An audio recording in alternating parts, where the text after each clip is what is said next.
What is up, you guys? Welcome back to Me TV Reviews. I am your host, Mo, and tonight, you guys, we're going to be discussing St. Denis Medical. Y'all, this is season 1, episode 3, titled Weird Stuff You Can't Explain. I hope you guys have had a wonderful weekend thus far, y'all. Why the weekend be going so fast, y'all? Why the weekend be going so fast? Okay, anyway.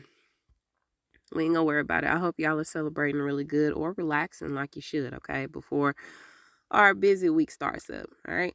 So without further ado, let's go ahead and get right into the synopsis, and I'm going to get right into the episode.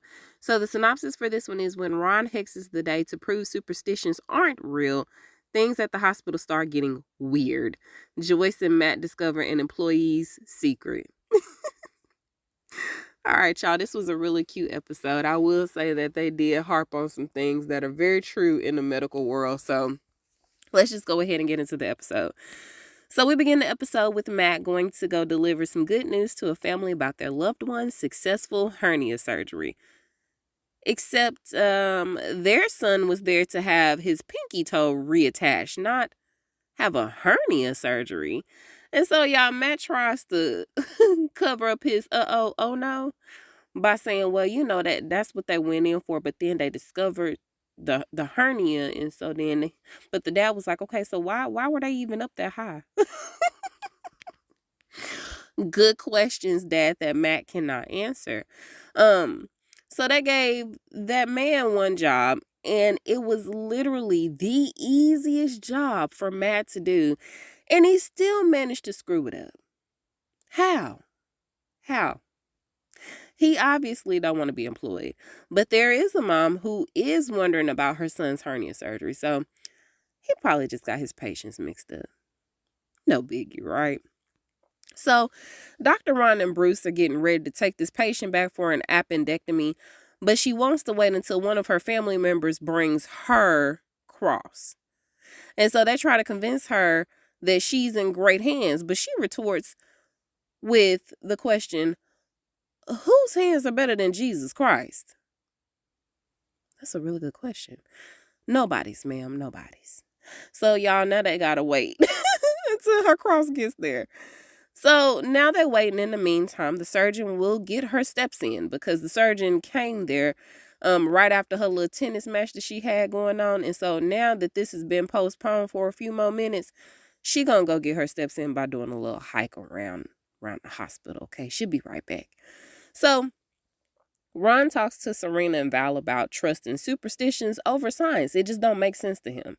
The fact that you would sit up here and put off this potentially life-threatening situation all for a cross, when we got crosses here, y'all, he had no idea what type of cross that lady was talking about, but we'll get there. It just don't make sense to him. But it does to Serena, who gives the examples of cursing your day prematurely by saying, it's going to be a quiet day. Those are curse words in the hospital, okay? Not officially curse words, but unofficial curse words. You telling me it's going to be a quiet day and I'm just now starting my shift? Man, if you don't get out of here. Okay, you know you can't say them words until you clock out. But he gives other examples of how medical staffers believe full moons bring out the worst in patients. They do. And I stand on that. And I worked in a NICU, y'all, so we used to hate full moons because we used to usually get more labors when full moons would appear. Okay. It's something about that gravitational pull. I don't know, y'all, but we definitely have more labors on full moons. So these things do exist. But he decides to challenge that theory and invites all good and ill-willed intentions to do their best or their worst. And we'll just have to see where the chips fall. Okay? Hex, hex, hex all around. No take backsies. Meanwhile, Joyce is walking around checking on patients when she rolls up on the patient waiting on her cross to arrive. So while she's waiting, y'all, she done sent the chaplain up in there. And he's talking about the story of the leprosy from the Bible. But he get his people mixed up, according to Matt. But Matt plays it cool, okay? He said he ain't finna bust that man out in front of them cameras like that, but I'm definitely gonna pull you to the side and have a separate conversation with you, okay? I ain't gonna embarrass you like that. So Joyce tries to compliment the chaplain, y'all, but it backfires when she asks him how many different languages he speak. And he was like, I only speak the two. English and Spanish, okay? And then she makes an offhanded joke about keeping him out of little baby patients' rooms if they need prayer. You gonna have to pray from a distance. But she walks that joke back real quick. Cause not all priests are like that, okay? But you're not a priest, no way, you just a chaplain. You know what I'm saying. That's what Joyce said, not me, all right? So the patient's nephew ends up coming with the cross, y'all. And again, I don't think Ron nor Bruce had any idea of how big this cross was going to be. This is one of them life-size crosses, y'all. One of them that you will find in the middle of the old school church. They usually probably had 3 altogether. You know, one of the little, they had a shortest one, a middle one, and a tall one, all together to represent the Holy Trinity. Okay? This one is probably somewhere in the middle or the top option. Because they had to pull it from the back of the pickup truck, okay? So she's bringing it in, and Bruce gets everybody's attention so they can help her with this cross instead of him, even though he's the closest one to her. What is he worth, y'all? As a human being, what is he worth aside from him doing these surgeries and saving people's lives? So he got more pressing matters to deal with, like now becoming the head surgeon for this lady's appendectomy, okay? It seems Ron's malicious hexes started to grow legs around there because one of the TVs done broke down. A man done got diagnosed with cancer, although that wasn't what he originally came in for. One of the nurses done caught pink eye from a patient, and one of the workers' sons didn't make the school athletic team. And to top it all off, y'all, the surgeon that was supposed to be doing the surgery, the lady who I told you was supposed to be going to go take a hike around the hospital, y'all, why she done got bit by a snake while she was out hiking? So now they rushing her in trying to get some damn anti-venom started. And so Serena and Val is looking at him like, fool, didn't I tell you? Didn't I tell you it was weird?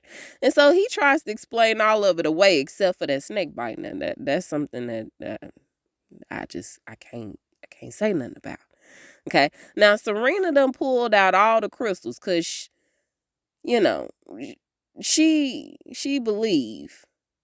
She don't believe in them curses, but she definitely believe in them bad vibes. And Ron is giving out all the bad vibes today. So she trying to ward off his evilness. Elsewhere, Bruce is really taking what Alex said to heart about his Capricorn horoscope. Now, y'all, Alex loves to do horoscopes. It's just a fun pastime for her. But when she explains his Capricorn tendencies, his characteristics, he was like, oh, check, and check. Girl, you might be on to something. And so he done took it to heart, y'all. Now, 2 minutes ago, he ain't want nothing to do with it, but now he wants to know how he's going to do with this appendectomy procedure. Am I going to do okay? What my horoscope say about that today? Meanwhile, Matt goes to confront Joyce. Why I put comfort? T9. Go to confront Joyce with the information about the chaplain being a phony. Now, she was skeptical at first, y'all, so she called whoever she needed to call to verify his credentials. And it's official, y'all. He's a fake. Dude didn't even graduate from divinity school. But I mean, if the word is in you, do you have to truly go to divinity school to be up in the pulpit? I'm just asking for a friend who gonna need that job real soon. Cause Joyce called him in there a few seconds later while Matt is still with her during said fired presentation. Y'all, she let that man go. Well, since they a chaplain down at this point, okay, and they need a temporary stand-in, insert Matt. Cause he ain't doing nothing else. He's supposed to be out there nursing it up. You supposed to be shooting shots and administering drugs, and here you are spending your good old time being a private eye for the hospital. Why? They don't pay you to do two things, okay? Just the one, and you ain't even good at that. So maybe we need to dock your pay down to chaplain. Chaplain, what do the chaplains get paid? Do they get paid, or do they just volunteer their services for the Lord? Questions that need answers. So insert Matt, who goes in to try to pray for this patient, y'all, and he can't. Okay, he said he know the word, not that he speak it all the time. And so he just fumbling all over this prayer, y'all. He gotta wait because he had went on a website to try to give an official prayer because, you know, he not used to doing stuff like this. So he done went online to try to find this prayer. Now he gotta wait for the daggone thing to finish downloading. He gotta pay for the subscription to see the rest of it. He was like, Joyce, do you have a credit card on you? Joyce better off doing that prayer by herself. So since Ron done doubled down, tripled down on this hex, things done went from bad to worse. Because now Val is still struggling to get this cross up to this patient. Ain't nobody helping her, y'all. Ain't nobody bought a wheelchair to try to help her push this thing along. Just petty, right? So the surgeon is still waiting on the anti-venom. Her legs seem to be getting worse and worse. Now, Bruce was there, and he was looking at the one leg because the other one was covered up, and he was like, oh, this don't look so bad. This don't look too bad at all. And she was like, it ain't that daggone leg, fool. It's this one, dummy. And so she pulled a rag off of her other leg, y'all. It looks bad, okay? It looked like she done got burnt up just a little bit on the other side. Why did he touch it with no gloves on? Just nasty. Can you please go wash your hands? And I ain't talking about the alcohol stuff. You need to scrub your hands for about 5 to 10 minutes like you finna get ready to prep and go into surgery. So he done did that. And then to make matters worse, y'all, he's scrubbing in for his procedure that he finna get ready to go do for this lady. And he's talking about how him and his ex were doomed from the start because their signs weren't compatible. While this whole time he was thinking it was because he was cheating on his girlfriend with her sister. Okay. Yeah, he dumb. So he ends up springing his finger because he finally did try to help Val get this cross to this lady before they do the surgery. Y'all, he couldn't get a good grip on it because his hands was still wet. And so then it slipped and bent his finger back the wrong way. And now he done sprung his finger. I guess your daily horoscope didn't mention a situation like this popping up today now, did it? So now Ron has to perform this procedure, which should be fun because he ain't did an appendectomy in over a decade, okay? Hopefully the triple hex wears off by then. We'll see. So Joyce and Matt are leaving from that patient when they run into the ex-chaplain. He's still there because he promised that lady that he'd be there for her when she got out of surgery. Job or no job. So it's really such a sweet gesture, and so sweet in fact. And in combination with how awful Matt really is at this whole chaplain thing, she offers him his job back with the condition that he go to divinity school at night. That was really nice of you, Joyce. You didn't have to do that. And so after she leave out, Matt tries to congratulate the dude and, give him a hug and dap him up and all of that. But the chaplain was like, bro, you need to back up. You seriously need to back up. He ain't put that cloth back on just yet. He not ready. Speaking of, y'all, Ron is operating on the lady. The cross is in the operating room with them, okay? People got to duck up under it. I was like, Lord, if that tilt the wrong way and it land on this lady, I'ma holler. I'm really going to holler. So he's doing the procedure. And she's got some scar tissue. And then apparently there was something else that Bruce needed to see that we weren't privy to what it was. But whatever it was, it caused this lady's blood pressure to start dropping real fast. And so, or her heart rate. And so she's dropping. Bruce is like, hey, you gonna have to do something real fast, because if not, she gonna crash. Okay, do something now. So Ron says a quick prayer, y'all. He closed his eyes. He think about it. He pray about it. And he's able to finish the procedure with no more hiccups. So of course, after the procedure's done, Serena, who was watching on the other side of the room, jokes about him praying to a scientist God in the sky. I was like, I kind of like that. You know, if you don't believe in God, I mean, you could believe in a scientist God. That's pretty dope too. And so he says that there are no atheists in the operating room when he was doing his confessional. And so all's well that ends well. Now, Matthew walks past this patient's room and she's doing well, recuperating. And the chaplain is in there with her, y'all. And so he tries to nod to the chaplain. Y'all, why the chaplain flip him off? The day still ain't done. It's not done. Val is still struggling to put this cross back in the truck while the nephew is on his phone, not paying no attention to her, not even trying to offer to lift a finger to Spring to assist her in getting this cross back in his pickup. And now Bruce is still getting on Alex's nerves about this zodiac mess, because now he wants to know about Chinese astrology. Yeah. Well, so much for that. She used to think it was fun.